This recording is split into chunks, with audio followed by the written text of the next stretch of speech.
Polemik rumah tangga antara Jonathan Frizzy dan Dena belum juga reda. Hari ini sidang perceraiannya kembali digelar di Pengadilan Agama Jakarta Selatan. Ijong yang diwakilkan dengan kuasa hukumnya mengatakan bahwa agenda hari ini pihak Ijong mengajukan bukti-bukti tertulis untuk membantah gugatan Dena. Selain itu juga untuk memperkuat gugatan konvensi Ijong demi untuk dapatkan hak asuh ketiga anaknya. Lantas benarkah kini Ijong sudah tidak tinggal satu atap dengan Dena?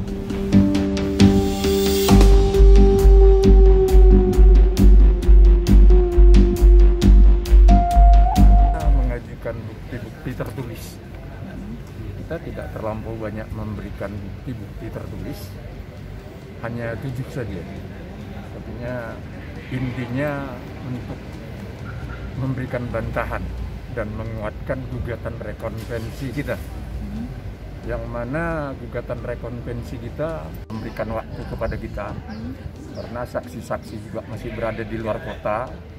Jadi tanggal 20 diputuskan untuk saksi-saksi dari tergugat atau Jonathan Frizzy. Benar nggak sih hari ini? Bisa tidak, bisa iya. Kenapa begitu, Bang? Karena kita kan masih mencari siapa saksi yang bisa untuk membackup daripada gugatan rekonvensi kita ini. Kita bisa, saya katakan bisa iya, bisa tidak. Belum kita pastikan. Dan dia juga belum mau. Kenapa, Bang? Karena kan dia yang tahu banget, Bang. Oh, itu mungkin masalah dalam mungkin dia masalah pidana mungkin dia, tapi dia perceraian belum tentu juga gitu. Makanya bisa iya, bisa enggak kan gitu. Itu tadi membantah dan menguatkan gugatan rekonvensi kita, membantah bukti-bukti mereka sebagian lagi menguatkan gugatan rekonvensi kita. Itu intinya. Apa yang dibantah? Itu tadi kan di dalam gugatan, contoh gugatan awal itu intinya A ya. Kemudian di dalam amar putusan berubah menjadi B, itu kita bantah. Karena di dalam hukum acara, apa yang sudah dibuat dalam gugatan pertama sampai acara-acara selanjutnya sebelum jawaban itu tidak bisa dirubah. Jadi kita minta kepada majelis hakim supaya gugatan awal itulah yang tetap dipertimbangkan dan menolak apa-apa yang diubah itu tadi. Itu intinya. Saya rasa kalau sesuai dengan apa yang kita minta, jadi di dalam gugatan awal penggugat itu kan tidak minta hak asuh. Kita gugat rekonvensi, kita yang minta. Karena tidak diminta di dalam gugatan awal atau di dalam amar putusan, permohonan amar putusan, akhirnya kita yang minta. Jadinya sesuai dengan hukum acara, ya siapa yang menggugat harus meminta di dalam amar putusan. Tapi di penggugat itu dia hanya meminta perwalian. Akhirnya kita yang melakukan gugatan balik atau rekonvensi. Itu yang kemungkinan bisa jadi. Bisa, mungkin teman-teman bisa ngejawab. Bisa, itu makanya kita serahkan aja ke majelis hakim untuk mempertimbangkannya. Karena apapun namanya, ya istilahnya anak-anak yang belum dewasa itu masih banyak kebutuhan-kebutuhan yang harus disiapkan sampai dia dewasa. Seperti apa yang dikatakan Jonathan Frizzy, sampai tua dia juga akan tetap berusaha membackup anak-anak. Bang, tapi bukannya baik pasti penggugat dan tergugat ini sama-sama mengajukan hak lainnya, tapi nanti keputusannya kan tergantung majelis. Semua itu putusan tergantung majelis. Kami hanya mengajukan sesuai dengan pasal-pasal yang kami minta di gugatan rekonvensi. Oke, memang secara undang-undang begitu. Tapi kembali undang-undang itu harus, ini kan diajukan gugatan cerai, harus diminta di dalam gugatan cerai, di dalam amar putusannya, permohonan amar putusan maksud saya.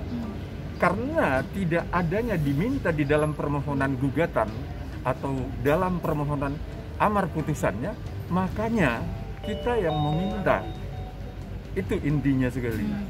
Jadinya bukannya ya memang undang-undang, tapi semuanya kita serahkan kepada majelis hakim yang menangani perkara ini.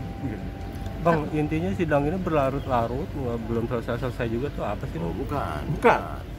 Sidang ini memang sesuai dengan prosedur. Ini prosedur. Jadi gugatan, reproduksi jawaban sampai saksi-saksi bukti sampai kesimpulan putusan. Ini prosedur, bukan diperlama enggak. Atau apa tidak. Bukan. Untuk pihak DNA kan Sekarang belum. Untuk titik terang itu nanti titik terangnya ya putusan lah. Tapi kedua belah pihak masih tinggal satu rumah bang, yang abang tahu sampai saat ini, atau justru seperti yang abang bilang, Ijong sewaktu-waktu bisa pergi dan pulang begitu saja? Benar apa yang dikatakan. Jadinya sampai sekarang masih satu rumah, satu atap. Tapinya kalaupun terjadi apa-apa sesuai dengan putusan sela yang kita minta. Jadinya kalaupun ada terjadi apa-apa, Ijong bisa keluar, meninggalkan dan kembali lagi. Kalaupun ada terjadi apa-apa bisa keluar, kemudian kembali.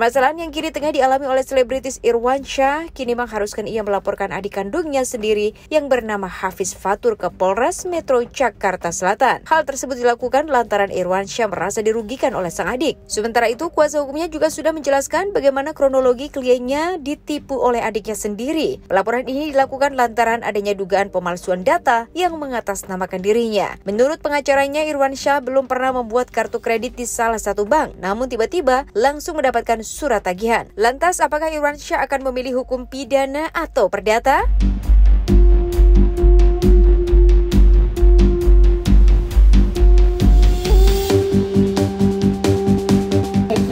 Pertama yang mau saya sampaikan, kedatangan saya hari ini ke Polres Jakarta Selatan itu dalam rangka berkoordinasi ya, dan sekaligus saya berkonsultasi dengan penyidik yang menangani laporan klien kami ya, Mas Irwan, karena koordinasi dan konsultasi ini penting sekali mengingat perkara yang berkaitan dengan penyitaan rumah ini ada dua upaya hukum yang sedang kita lakukan pada saat ini. Yang pertama, upaya hukum pidana yang saat ini sudah kita laporkan ke Polres Jakarta Selatan. Dan yang kedua, berkaitan dengan upaya hukum perdata yang juga akan segera kami lakukan di Pengadilan Negeri Tangerang.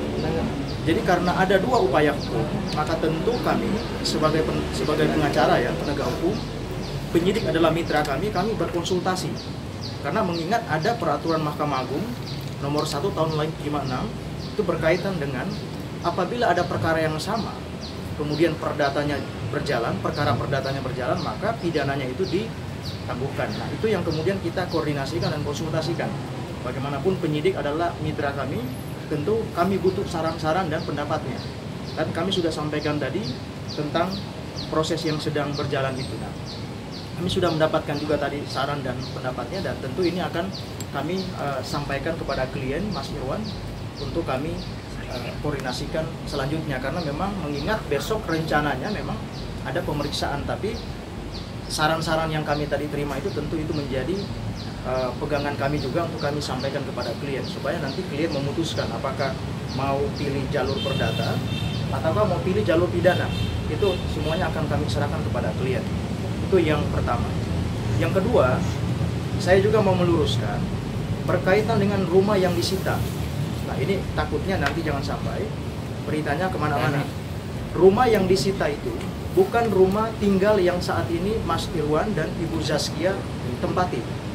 Ya, saya juga mau clearkan supaya tidak, rumah yang disita tersebut adalah rumah lain yang beralamat di Ciputat. Terkait dengan kerugian-kerugian kemarin sudah saya sampaikan, hampir sekitar kurang lebih 5 miliar, karena tidak hanya rumah saja, juga ada unit, ada mobil juga ya. Dan itu sudah kemudian kita lakukan perhitungan, dan insya Allah dalam waktu dekat gugatan perdatanya segera kita daftarkan. Dengan pemeriksaan besok, itu yang nanti akan saya komunikasikan ke Mas Irwan. Karena ada dua upaya hukum, ada upaya perdata dan pidana. Mau dahulukan yang mana? Karena peraturan mengatakan kalau perkaranya sama, menurut peraturan Mahkamah Agung, ya kan, tidak boleh dua-duanya berjalan. Jadi harus ada satu yang dipilih. Kalau perdatanya kita jalankan secara perdata, kalau berkaitan dengan pidananya yang dipilih oleh klien kami, pidananya kita jalankan. Jadi itu yang nanti akan kita sampaikan. Kalaupun misalkan besok jadi diperiksa dan beliau berkenan, karena dia memilih proses hukum secara pidananya yang harus kita dahulukan, maka besok kita akan antar untuk dia diperiksa. Jadi begini, pada prinsipnya Mas Irwan mau proses apapun dia akan ikut. Sebagai warga negara tentu dia hormat terhadap proses hukum gitu kan, dan dia akan kooperatif. Hanya saja di sini kan berkaitan dengan adanya rumah yang disita. Karena ada rumah yang disita, maka kita tentu akan memilih kira-kira efektifnya proses yang mana. Kalau kita bawa ke jalur perdata tentu ada penyitaan, artinya ada sita jaminan. Kalaupun terbukti ada perbuatan melawan hukum dalam proses kredit yang tanda kutip bermasalah itu, maka konsekuensinya adalah rumah yang disita itu kemudian bisa kita sita lagi. Kan seperti itu.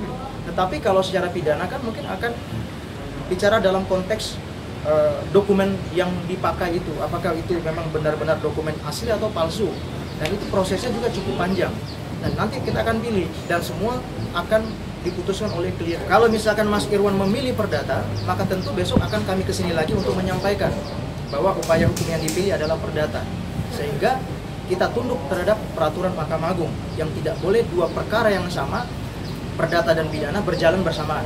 Karena aturannya kalau ada dua perkara yang sama, perdata dan pidana, maka perdata didahulukan. Irwan sangat siap ya. Kenapa kan sangat siap? Karena dia korban dan dia memang sama sekali tidak pernah mengikuti proses kredit yang dimaksud tersebut. Seperti yang sudah saya katakan sebelum-sebelumnya bahwa Mas Irwan tidak pernah bertemu sekalipun dengan bank. Tapi kenapa tiba-tiba namanya tercatut sebagai debitur di salah satu bank tersebut? Dan barulah diketahui pada saat dia dikirimkan surat tagihan dan dipasangkan plang. Nah, itulah yang kemudian menjadi pertanyaan buat kalau misalkan di perdata jadi, ya konsekuensinya harus dicabut karena tidak mungkin jalan bersamaan. Tapi semua saya serahkan kepada klien, kepada Mas Irwan. Apakah mau pilih upaya perdata ataukah mau pilih upaya pidana? Yang pasti dua-dua mekanisme hukum ini membawa manfaat buat dia untuk mempertahankan apa yang menjadi haknya.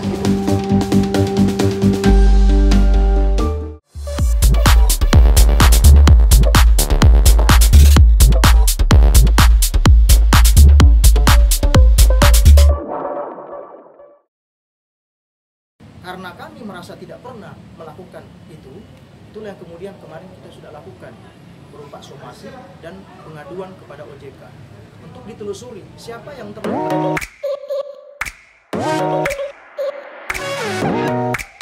Bullying merupakan bentuk penindasan yang dilakukan dengan sengaja oleh orang yang dianggap lebih kuat dan berkuasa. Bullying juga dilakukan dengan tujuan untuk menyakiti seseorang yang dilakukan secara terus-menerus. Seperti dalam film web series Kenapa Gue, yang saat ini dibintangi oleh Amara Esteglal, mantan aktor pemain film Dilan 1990.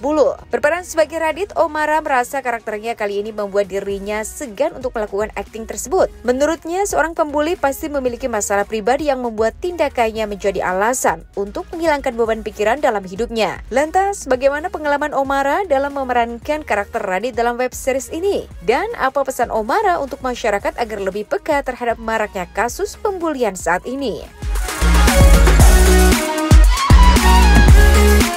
Kita tuh pas syuting pertama kali itu kita emang deg-degan karena ini kira-kira jadinya kayak apa gitu. Gua pas pertama tuh emang dari awal kita emang seru-seru. Cuman ini berat gitu, maksudnya ada editing, ada grafis, dan kita membawakan suatu pesan yang sebenarnya straightforward gitu loh, lumayan jelas. Cuman bisa sedikit meleset nih. Kalau misalnya meleset sedikit akan menyinggung orang. Kalau misalnya pas sedikit, ini ngebosenin. Tapi pas tadi kita nonton, gue nonton 2, 3, 4, 5, 6. Kalau soal pengalaman main film sih gue nggak ada perasaan lain kecuali seneng gitu.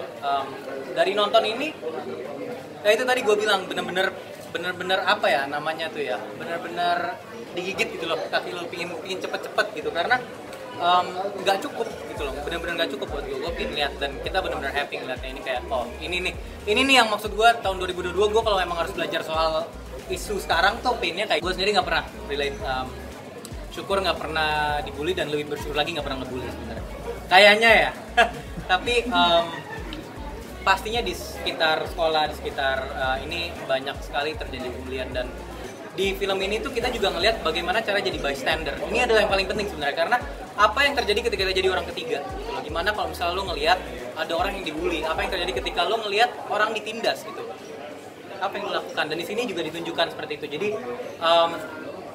dalam soal relate apa enggak, mungkin dari sisi aktifnya orang yang membuli dengan sisi receiving, sisi yang orang diterima bulinya itu mungkin gue nggak pernah, tapi menjadi orang ketiga sering sekali, dan itu emang adalah suatu kondisi yang sangat canggung. Lo nggak tahu lo mau ngapain gitu loh, mau ngelapor nanti dikira ngebelain pihak yang ini, mau intervene nanti lo jadi ikut ribut, tapi lo nggak ngapa-ngapain itu juga salah sebenarnya gitu loh. Dan di sini adalah isu-isu yang diangkat adalah itu. Oh sangat. Dan yang lebih gue sayangkan adalah bagaimana kita bertindak akan adanya bullying gitu loh. Karena sekarang kita sangat menormalisasi bahwanya oh ya udahlah anak cowok itu berantem, oh ya udahlah ketika anak pulang ke rumah tiba-tiba dia nangis karena dilecehin atau diledekin, bilang udahlah lu udah gede. Ini salah sebenarnya maksud gue, karena kita itu adalah satu bangsa yang sebenarnya harus ngobrol. Kita kan sangat bersosial gitu. Kita adalah saling mendukung masing-masing. Kekeluargaan Indonesia tuh sebenarnya sangat kuat. Apa yang terjadi ketika anak dibully gitu loh? Yang kita lakukan adalah oh udah lu masih kecil udah pasti itu mah ini normal, enggak gitu loh. Yang lo harus tahu adalah bully itu, perundungan adalah sebuah penindasan. Dan Indonesia tuh masih terlalu menggampangkan isu itu sekarang, dan menurut gue ini tayangan yang mungkin sederhana, mungkin light, mungkin hanya thriller, tapi isu itu yang sebenarnya kita pinang. Gini, sayang sekali zaman sekarang ini kan sekarang kita lagi di marak-maraknya mental health gitu ya. Mungkin sebuah statement adalah orang apa-apa bilang gua ini ada depression, gua ini ada anxiety, tapi tanpa mengetahui sebenarnya apa sih itu. Dan ketika kita punya teman yang lagi down, lagi apa, bagaimana kita cara mengenanganinya? Apakah kita ajak ngobrol? Apakah kita kasih ke psikiater, DLL, dan lain-lain? Dengan isunya mental health sekarang, sangat penting bahwa kita sebagai pertama, kita harus tahu bagaimana kita menangani isu-isu kita sendiri. Apa yang kita harus lakukan ketika kita sedih? Apa yang kita lakukan ketika kita punya masalah, dan lain-lain. Yang kedua, apa yang kita harus lakukan ketika kita yang kita kenal itu punya masalah isu mental health, punya masalah isu mungkin bukan mental health juga, tapi semua ini ada titik beratnya di bawah kita ini responnya seperti apa. Dan bahkan ya mungkin nggak mau terlalu ilmiah di sini juga, bisa di search sendiri masing-masing nanti di ilmu psikologi itu ada namanya terapi dengan ngobrol. Dan itu sangat penting bahwa kita tuh harus ngobrol gitu loh. Dan menurut gua yes, kita bisa keluar sendiri, bisa nulis jurnal, bisa melakukan meditasi dan lain-lain. Tapi salah satu yang paling penting adalah karena kita makhluk sosial, kita harus ngobrol. Dan ngobrol itu bukan berarti gua gini-gini curhat, tapi ya gua mendengarkan lu gitu loh. I'm here for you itu sangat penting gitu. Dan di sini konflik terbesar dari kenapa gue ini, kalau misalnya kita mau balik ke filmnya, adalah tidak ada orang yang ada untuk dirinya, itu nggak ada. Makanya aja jadi victim. Oke, di sini kan lo juga. Oh jelas, malah justru gue malah merasa tertekan sekali gitu. Setiap kali take tuh kayak jing gitu, ada rasa berat di dada gitu. Karena gini, nggak bisa dipungkiri, orang yang membuli itu punya masalah sendiri, ya kan? Setuju kan semua? Orang ketika bully itu sebenarnya nggak seneng, kecuali dia psikopat gitu. Dan ketika itu gue merasakan sakit banget rasanya ngebully orang tuh, aduh gue nggak tega sendiri. Kenapa orang bisa ngelakuin itu tuh? Jadi jelas kena apa, tapi gue bersyukur ensemble yang kita kuat adalah orang-orang yang udah hebat. Jadi gue sangat dibantu dengan mereka ketika kita beradu acting itu udah gini loh. Dia di syuting ini fun fact, banyak scene dimana kita bahkan nggak satu frame, kita syutingnya sendiri. Tapi karena itu gue nggak ngerasa keberatan, gue bener-bener kayak plong gitu loh, bener-bener easy sih, bukan easy ya, bener-bener fun.